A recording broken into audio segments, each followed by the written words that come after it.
অধিবেশন ৩.৩ drill ২ pass করার উদ্দেশ্যে থ্রো করা, স্কোর করার উদ্দেশ্যে শুট করা। সময় ৩০ মিনিট।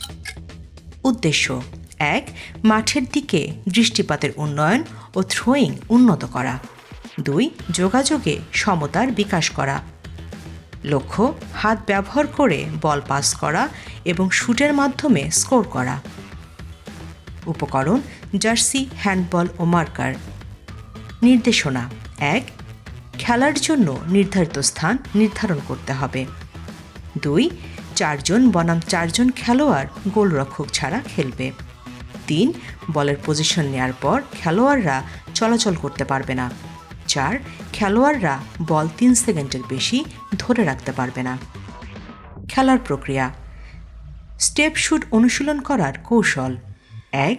খেলোয়াড়রা বল ধরে পায়ের শক্তি দিয়ে প্রথম স্টেপ নেবে। ২.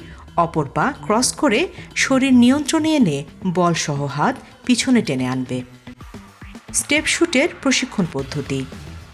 খেলোয়াড়রা দু পায়ের মধ্যে রিদমিক স্টেপ ভালোভাবে শিখবে এবং অনুশীলনের সময় এই কৌশলগুলো অনুসরণ করবে। ১. প্রথম স্টেপ নিয়ে বল শুট করার সময় শেষ স্টেপে শরীরের ওজন দিয়ে শুট করবে। ২. বিভিন্ন দিকে স্টেপ পরিবর্তন করে শুট করার প্রশিক্ষণ করবে। ৩. বল পিছনে টেনে থ্রো করার হাতের একই দিকের পায়ে শরীরের ওজন এনে বুক খুলে যতদূর সম্ভব শরীরের আকার বড় করবে। ৪. সামনের পায়ে ওজন এনে কোমর ঘুরিয়ে কনুই থেকে হাত সামনে নিয়ে বল থ্রো করবে। এ সময় থ্রো করা হাতের বিপরীত হাতটি শরীরের পেছনের দিকে টেনে আনবে। স্টেপ শুট করার পদ্ধতি। ১. ডানহাতি খেলোয়াড় এই শুট করার জন্য বাম পা দিয়ে প্রথম স্টেপে পায়ের পাতা পাশে ঘুরিয়ে নেবে। ২. ডান পা ক্রস করার জন্য শরীরের উপরের অংশ ঘোরাবে। ৩. শরীর প্রসারিত বা বড় আকার করে বল শুট করবে। ৪. বাম পায়ের শেষ স্টেপ ছোট এবং দ্রুত নেবে।